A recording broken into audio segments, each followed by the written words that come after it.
Hello everybody, this is my very first attempt to make a video game review, so bear with me. I don't have any fancy camera or lights or anything like that, so I hope this is visible and you can hear me clearly enough. The game I wanted to take a look at is Interceptor Ace. It is designed by Gregory Smith and released by Compass Games. It is you fly an interceptor, a German fighter plane during the Second World War, and you are doing your best to, well, first off, to stay alive, which is not easy, but your main goal is really to shoot down those pesky B-17 and B-24 bombers, and perhaps a couple of Spitfires and P-47s and P-51s as well, because those bombers, they have escorts sometimes. So the game is in this box, and just take a quick look at some of the components. I won't go through the rules in any kind of detail. Other people have done that. This is really just my view of the game, how it is to play, is it fun, and all that stuff. So one of the main pieces, a slightly different thing in this game is a lot of the board is on these kind of thick cardboard or cardstock, and it's kind of unusual. They're in separate little pieces, but the good thing is you don't really need all of them, so you can kind of choose how much you really want to look at and how much table space you have. So the main thing here is these overviews of your plane. There are different planes you can fly. The 109s, Focke-Wulf 190s, Messerschmitt 110s. There are a lot of these. I can't remember the exact number, but I think it's way over 20. These are double-sided, so there's a lot of them. You kind of have different counters. There's lots of counters in the game. You control your ammo, and there's very little of that, which I'm sure is how it was. And you can take damage down here, and you kind of track how far you can go. It's sort of an easy way of tracking your fuel, basically, of how far can you fly depending on your home base and where the target is. So that's a very important piece in the play. And there's the so-called dress-up doll here. You play as one pilot, maybe with a wingman, perhaps with a gunner if you're in a two-person plane. And you get medals and skills, stuff like that, and you can use this to track that. But you really don't need this. It's really to have something nice to look at, kind of. Then we also have another board which is not really necessary. It has some hints about sequence of play, stuff like that, but this one is also not strictly needed for the game in a way, which is nice, because if you don't have a lot of table space, this game is really good, because it actually doesn't take up much space if you play it with the sort of minimum number of these cards. There is some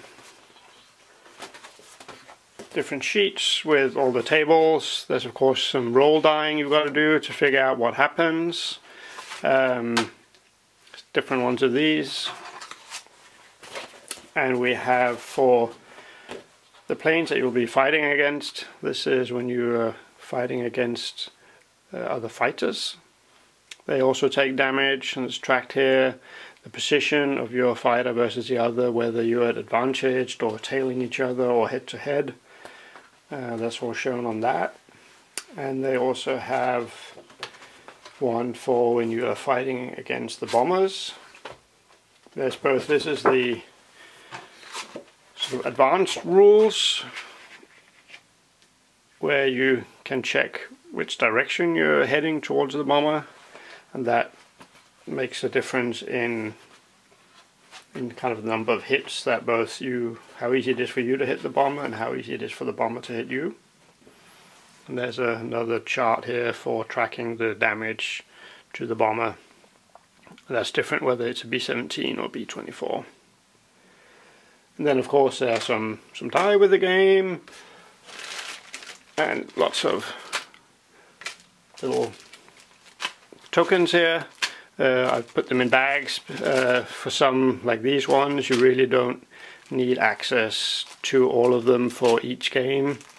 And the thing I really like about this game, one that I kind of factored in when buying it, is how easy is it to set up a game and take down again, and how long is a game. And what I really like about this game is if you've got your things ready in a bag. This little baggie is kind of what I need for my plane. It's got the ammo. I can set this game up in 10 minutes, 5 minutes even, I would say, and you can easily play for half an hour. You play a sortie at a time, so you take off. If there's a bomber raid, you take off and try to intercept them, and often I found these things are over in no time. You have one pass at the fighter, another fighter, escort fighter, or a bomber, and often one of them dies very quickly, or you take damage and you have to parachute out. And I have yet to basically be able to shoot at 2 planes in one sortie. So these sorties are pretty quick, and I like how you can play this game on a very small table space, and setup is very quick. And so the aim of the game, a bit like some of the old classics, B-17, Queen of the Sky, and Patton's Best, that I quite like, the aim is really to try and stay alive, which is virtually impossible. In this game here, you're supposed to live from 43 to 44. It's really not that long, but to actually do that, I think is very difficult. So it's really a narrative game, but it's good. Oh, and I forgot completely, apart from the die, to figure out how the events take place, how many hits you take and how many hits you score, isn't by die. That's on these cards here. And depending on your firepower, how many hits do you put on the opponent, and their defensive fire against you is down here. That's kind of cool. It's a different way of doing it, and of course there's a lot of these cards, so that gives a lot of options for what happens. And then the actual gameplay is pretty fast. As I said, sortie is quick, but it can also be really quite riveting. You can really get engaged. I found so far, played just a couple of sorties. I'm up to my 10th sortie or so. Especially when you're fighting against another fighter and you are trying to dogfight basically, and you're trying to get in a better position. And I've so far flown in a Focke-Wulf 190, and it's not the best for aerial combat, really, I found at least. And it gets really tricky, and it gets really nerve-wracking when the opponent gets on your tail and you try to avoid him. It's really cool that way, and it tells a good story, definitely. We also have the manual. And this is where I'm not completely satisfied, I would say, with the game. I found that it's very text heavy. There are some pictures right here, the very first pages, but apart from that, there's really just text. And even though at its core the game is really quite simple, which is a good thing because it's just a nice and quick, easy game, but I found that considering how simple the game really is, that the rules I found were tricky.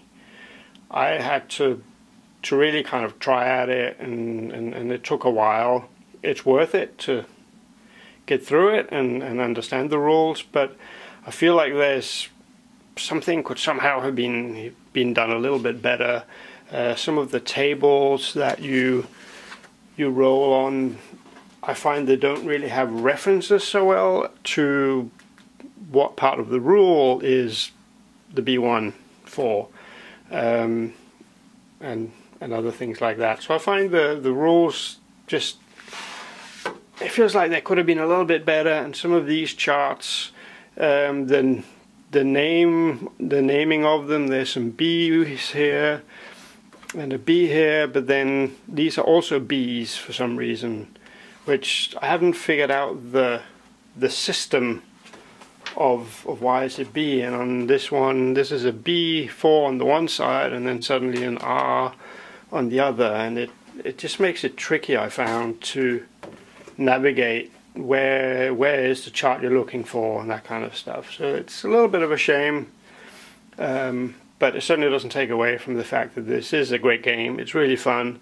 and there's a lot of help to be found. I don't know if there's other sites. I look at Board Game Geek, where I hope to post this video as well, and I've actually been in touch with Gregory Smith about some of my questions, so that's pretty cool. So you certainly get some good answers there from somebody who knows the game in and out.